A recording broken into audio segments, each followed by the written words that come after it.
Anyway, hey, I'm Eugene Capon. This is my co-host Topher Welsh, and today we are going to be talking with John from a tiny little company. But before we do that, hey, John, will you come on out? Say hi. Hiya. Good evening. Or morning. Okay. Hello, John. Hey, John. Good morning. Depending on where you are, you know. So anyway, this is Glitched. It is a VR talk show in VR, one of the first of its kind. Again, we're going to ask everybody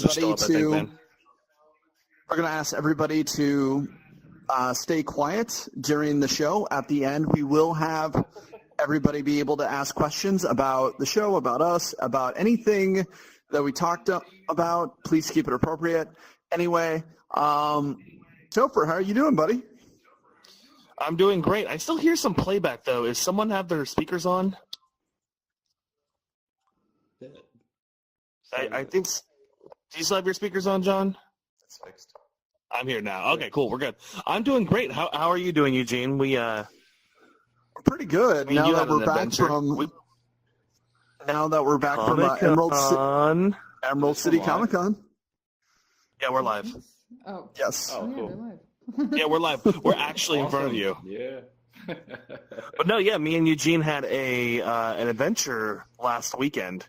We got to do a panel at Emerald City Comic Con on creativity and virtual reality. It was an hour-long panel. You guys can find the video of it actually online at Capon Design TV on YouTube. Capon Design TV on YouTube. And we also took over the live. We took over the Twitch live stage for about 20 minutes. And it was great because it wasn't just like a channel on Twitch. It was Twitch's Twitch channel. Want a beer? Yeah. So it was like the actual Twitch channel. So we got some pretty good visibility there. We talked about Glitch. So hopefully, did anybody see us on the Twitch panel that's actually here? What is Glitched? Never heard. That's what this show is. Oh, okay. So it's a VR talk show in joined off VR someone about else, VR. so sorry. Oh, okay. I got you. It's all good. Glad you're here, regardless, you know. But yeah, so Comic-Con was really cool. We had, who else did we have on our panel with us? We had the very talented Adrian Ladelia from Insomnia. He's a sound designer for VR. Anyway, so we also had the very talented Jerry Berg, a.k.a. Barnacles Nerdgasm from YouTube. He was our moderator. He was our moderator. And it was great to just connect with people in real life, IRL, and go. Who does real life anymore? I mean, really. We should have been in AltSpace doing the panel. That would have been great. That would have been fantastic. Anyway, so John, come here, John. Come stand with us. Come get a little. Come over. Come closer. Shh, baby, it's okay. Come on. So, John, why don't you tell everybody a little bit about yourself and where you work? Basically, we set up Kaio a few years back to do video games, funnily enough. And we're just about to launch our first console title next week, which has been really fun to develop. Our first version of that game was released last year on the Vive, last May. We're about 2 weeks after the store opened. So we have a young team who are very, very ambitious and very, very keen developing great games. Right on, man. That's basically, in a nutshell, that's the condensed story. So what about you? Like, what got you into video games? What got me into video games? Oh, well, I grew up, my teenage years were in the 80s. I grew up as the whole sort of industry was peaking back in the UK. Obviously, I'm not from the Washington state, but we moved over here about 6 or 7 years ago. Nice. But before that, I was running a business in the UK in consultancy and producing slightly different software. But I always wanted to move into game development because I've been playing it since the 80s. So that's basically where I came from. I moved across 6 years ago. Started the business here because a lot of the business contacts I had were in the Washington area, Washington or Oregon. So a lot of the guys I knew were in Seattle, Everett, Portland, Newburgh, all those kind of good areas, Eugene Nice. as well. Nice. So we set up the studio just south of Seattle, and it's been going great. Nice. He actually, his studio is actually in a city where I grew up, so it's called Puyallup, Washington. But Yeah. it's pretty rad. Washington, not known for its technology hub, I must admit, but it's not not too far away from a lot of great resources. Yeah, it's about 45 minutes south of Seattle if you hit it with no traffic. So That's the art form is getting no traffic. that is the effort. Especially on the 405. So we actually got to go 2 nights ago, and we got to tour Kaio Interactive. Did anybody see Eugene's video pumping the episode of Glitched? Anyways, I guess you didn't, Panko, but yeah, we got to go play Leave the Nest a little bit. We got to play it on PSVR, which was really cool. It's actually the first PSVR game I've ever played. So it was it was new and interesting for me because I'm like addicted to my Vive. And I'd played an Oculus before, but I'd never actually played the PSVR before. So, Like, how do you feel the two compare to each other?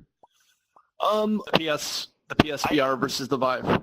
Well, I mean, I think the Vive, the mechanics and the immersion with the controllers, the way they are right now, nothing even comes close to it with the PSVR. Like the PS Move controllers, they kind of lose tracking a little bit sometimes. They're a little annoying. But then you could also go to the controller, like the actual DualShock controller, which I don't know. Personally, I don't like the controller stuff because that's the first time I ever tried Oculus. I had to try it with the Xbox controller, and I was like, man, I really want the VR. So I really, really like the idea of like being able to like flap my wings with the PS Move controllers and like control the motion that way. I freaking love that. And that was a lot of fun. I didn't really enjoy it with the DualShock, but I can see the appeal to it, The DualShock does make it a little bit, it almost feels like cheating, the difference it makes. It does, yeah. That's the thing is like when I think VR, I think like I should be flapping my wings. I shouldn't be pressing the X button. I should be flapping my wings to go somewhere, and that's just my opinion on it, I think. And that's exactly it. And with the Vive, when we released with the Vive, we had a lot more motion control, and it's still in there as well, where you could move, where you could step left and right and control the bird's diving mode by your body position, which was a lot more. Virtually everything was controllable via your position. Yeah. Obviously, with the PSVR, you haven't got quite that range of movement with the RGB camera that's doing the motion tracking. So Gotcha. a bit more limited. So where did the idea for this game come from? Like for those who haven't played it, it definitely seemed like a mix between Flappy Bird and Temple Runner. And before, when we were going over to the studio, Topher was trying to pitch me the exact same idea, which I was like, dude, you obviously haven't seen the demo video of the place we're going to. It's funny because, like you said, I hit him up. I was like, yo, I got this amazing idea. What if we made Flappy Bird in virtual? And, like, a terrible host that I am, completely unprofessional. I didn't do my research. He's like, dude, we're going to look at that, like, right now. And I looked it up on Steam. I'm like, oh, I'm a moron. And that was the same exact thing. So, besides, I think John would do such a better job than us trying to execute that game just looking at the product right now. Absolutely. Make you sick as a dog. Well, that's one of the surprising things.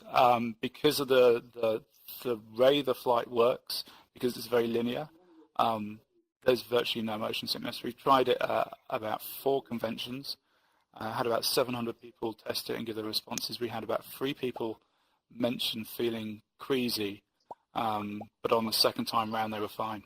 Apart from one gentleman who's about 80 years old, but he didn't like the menu.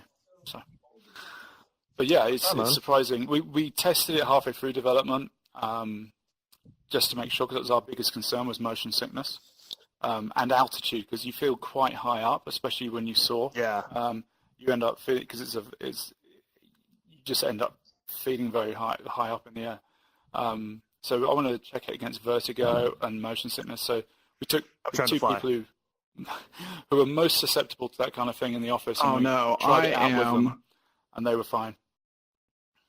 I'm glitching. What happened? I'm glitching. He's good. You look fine to me. No. I'll carry the place. It's okay. It's okay. Just it'll be okay, Eugene. It'll be okay. As long as it's not worse than cyberspace. I think Panko is like Calm. dying to ask a question. Should we let Panko ask a question? He's raised his hand like 50 times. I'm sorry, when you were explaining what the game was, it was lagging. What's the game called? It's called Leave the Nest.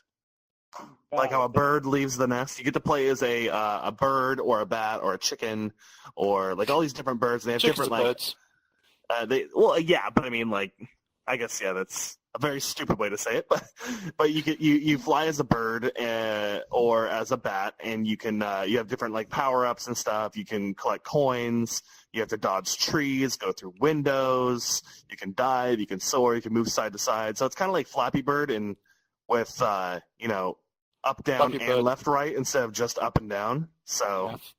Flappy Bird and Temple Run got it on. there you go. Sounds Yeah. better than Flappy Bird, to be honest. Yeah, it is. It is. It's a lot more interactive, and it's not Volcanoes as, exploding. clearly Try not as to compare simple. it to Flappy Bird, then I think Yeah. to be honest, it sounds like a far better game. Oh yeah, totally. Less frustrating. It was Anyway, surprising So, how. Sorry, go on. so Go ahead, on Eugene. the game, like what exactly was your role? Your role on the team? Like, are you a coder, or do you do art, like, or do you wear like many hats? I wear many hats. I dived into some of the coding. I've been coding for many, many years.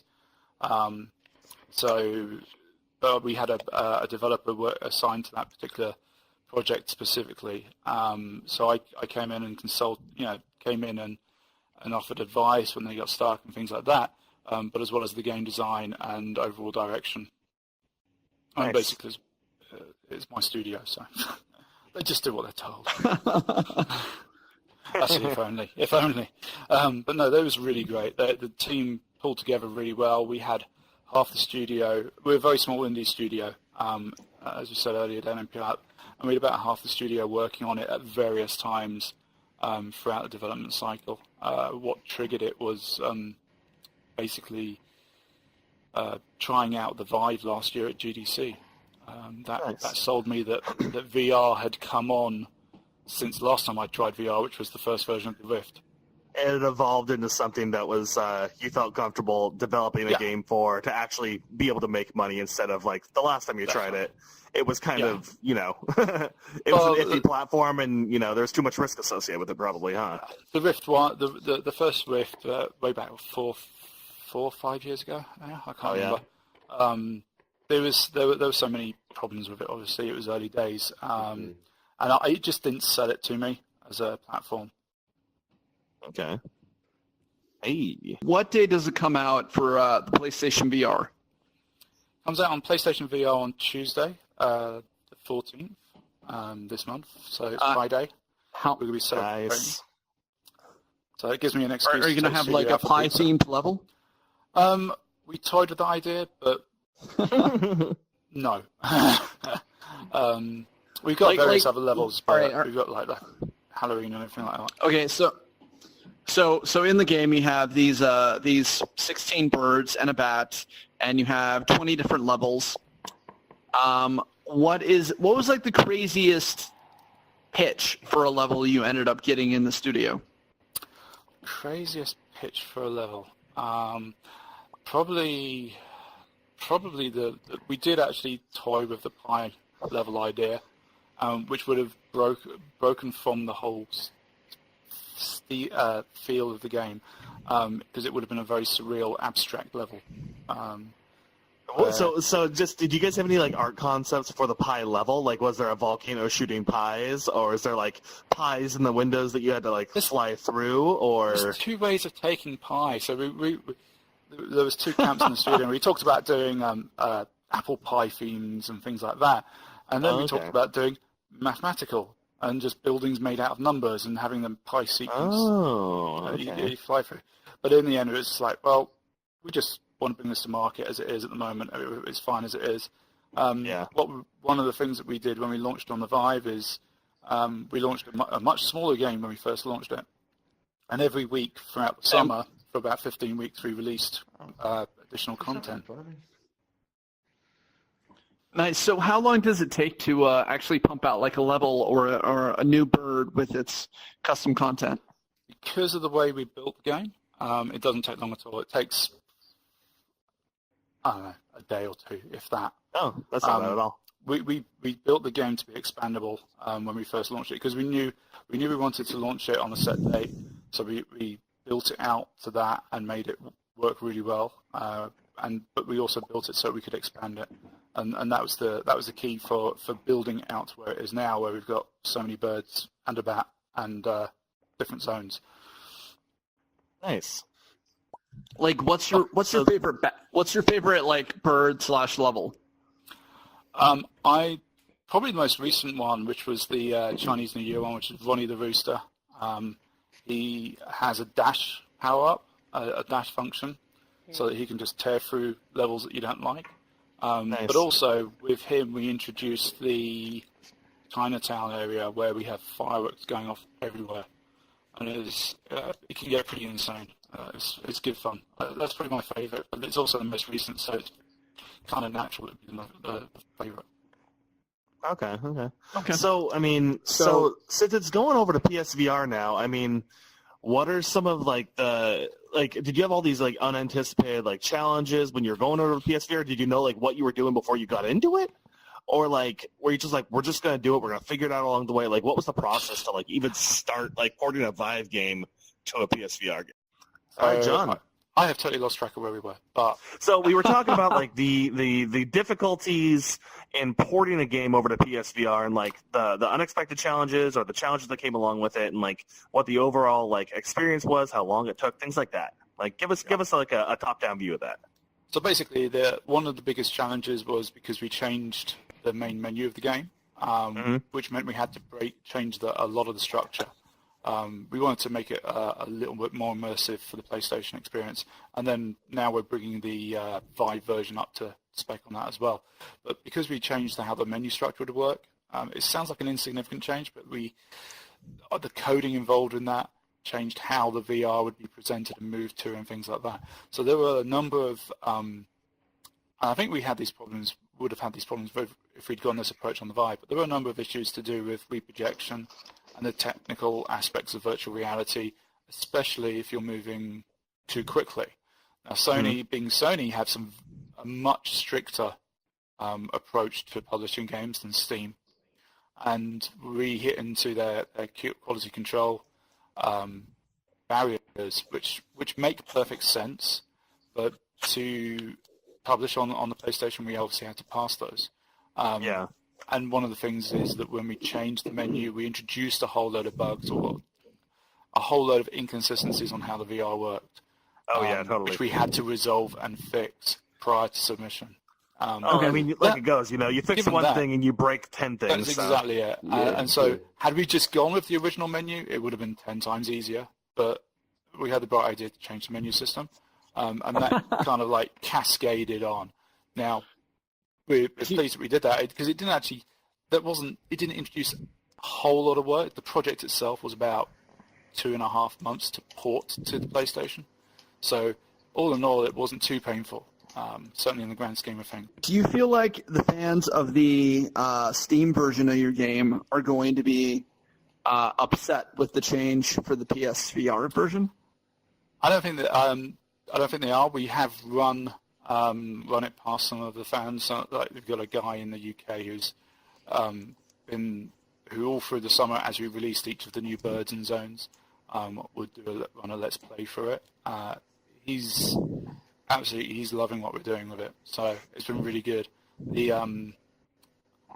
improvements we've made to bring it onto the PlayStation, but it's a lot more immersive than the original menu system. We've also introduced objectives into the game and a more intuitive way of unlocking the birds. So it's been a big improvement. So now that you have this game on PSVR, you guys are wrapping up production. Like, what's next?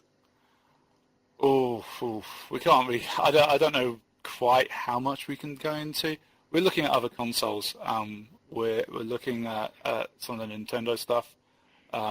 Being located where we are, which is just south, like an hour or so south of Nintendo and Microsoft.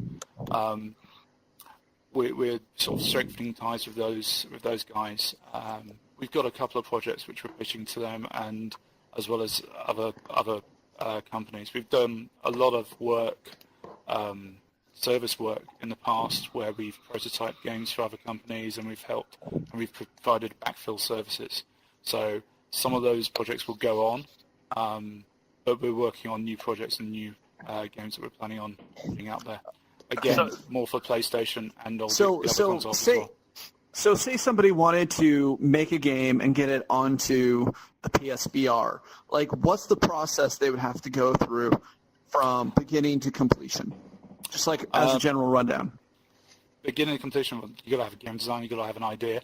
But assuming you've got that and you've got the chops to actually develop the game, you would need to go to the, I couldn't tell you where the URL is off the top of my head, but there is a Sony or equally as Microsoft and Nintendo, there are developer portals where you apply for developer status and then apply for publisher status.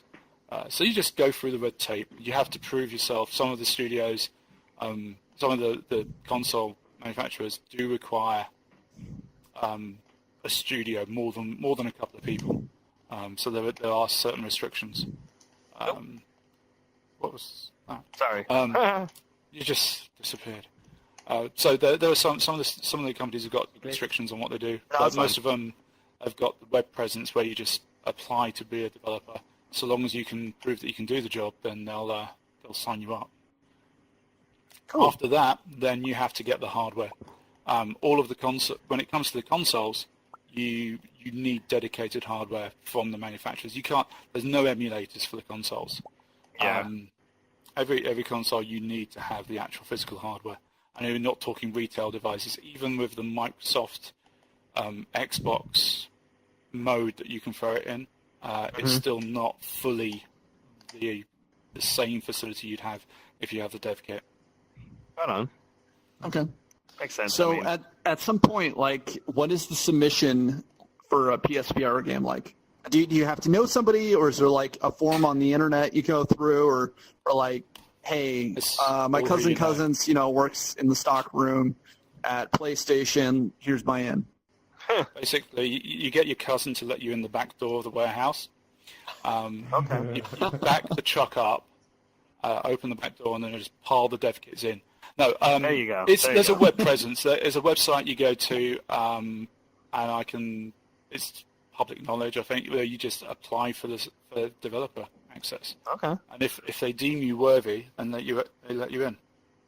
Do you want to take a couple questions, maybe, or you want to wait until a little bit later, or? We're gonna wait till the very end to do questions. Okay, gotcha. So we'll actually take questions after the show. So we'll close it down. We'll still be in this room, but then we'll be hanging out with you guys, answering questions, grabbing virtual drinks. There you go. Yes. Nice. Awesome. Okay, so if you were free to completely build any video game you would want, what would you be? Like, sky's the limit. Money's not an object. You can get like the team to build it.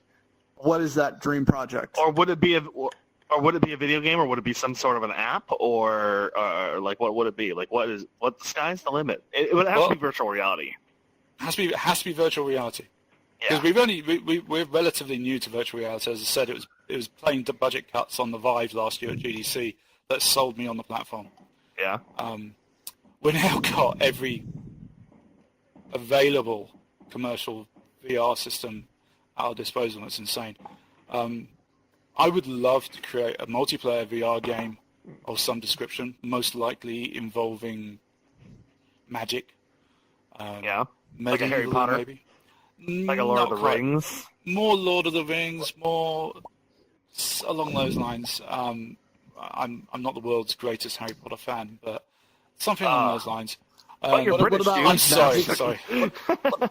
What about like Magic the Gathering? I mean, you're in the Pacific Northwest. MTG. Wizards have got their own studio now. I know. They're actually like that's right. Nobody is going near those properties.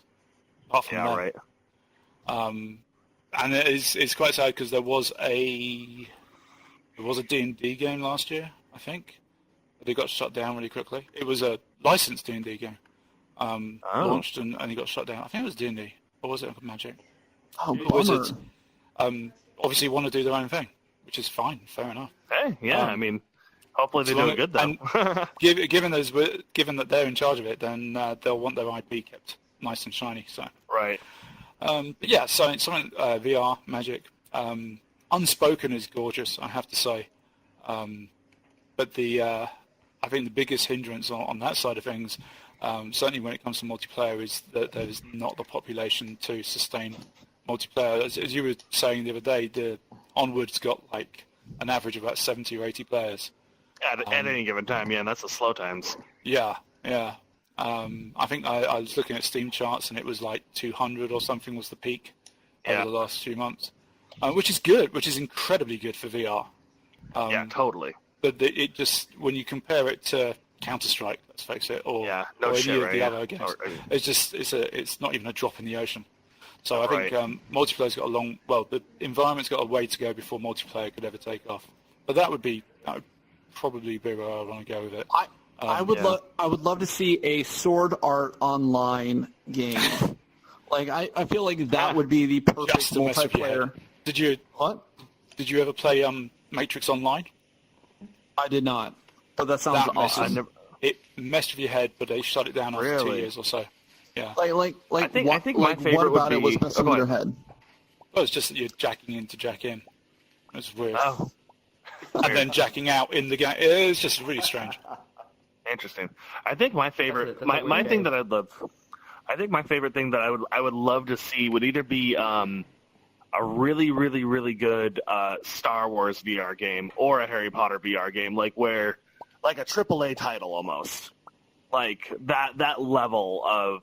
Like, you get multiple levels, you can have a ton of multiplayer, you can really, like I played the Trials on Tatooine, and, you're just standing there, kind of like the John Wick game. You're just standing there, and you can move around your little bubble area. Yeah. But I mean, yeah, the lightsaber's awesome, but, like, I want to go places. I want to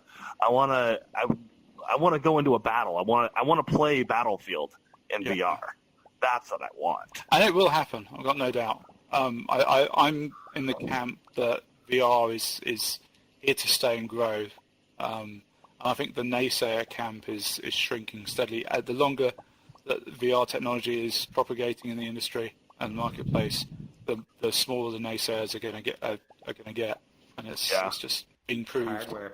to grow. Yeah. And part of that is the incredible.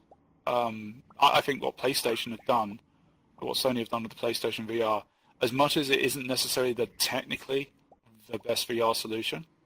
Obviously, there are two camps, the Vift and the Vive, which etc. The Vive has obviously got the room scale environment, and it was my new first love when it comes to VR. But PlayStation have got the consumer market nailed down. They really have. Yeah, I was surprised it's how the many units combination they were of- able to sell in such a short time. Well, I think it's the combination of, like, people already have their PS4, they have their PS Move, and that stuff. I mean, it's literally just adding in a small peripheral, and then you're in VR, and it's, half as much as all the other solutions out there right now for, like, real immersive VR? Yeah. I mean, you're getting a little handoff. I mean, you're not having, like, the really, really, like, polished touch or Vive controllers, but, I mean, you're still getting that VR experience for half the money with AAA game titles and stuff, so it's like... That's definitely it, and it's also idiot-proof. Yeah, right. You don't have, you just simply don't have the problems of the Vive or the Rift when it comes to getting the system working with your hardware, because it's designed to work with one piece of hardware or two pieces of hardware. So I did notice that the PSVR was a little bit slower on the gyroscope in the headset than, say, the Valve. The Valve? When we were trying Valve. before the Wait, the Vive? Oculus, He uses the Valve. Vive, HTC Vive. I don't know why I said that. I'm thinking like Valve Bioshock. on It's okay. Steam, which It's anyway. okay. It's okay. Getting all Eh, steamed up. eh, And that's partly because of that is the tracking using just RGB light. It's using colors and an RGB camera rather than the insane grid of dots that you get with the Vive, and the controllers tracking that. So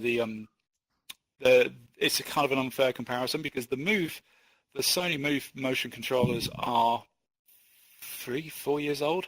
Yeah. And it's kind of trying to use it for something that they didn't have in mind, really. Yeah, exactly. It's really interesting that like they didn't develop a new set of controllers that would work more optimally with it.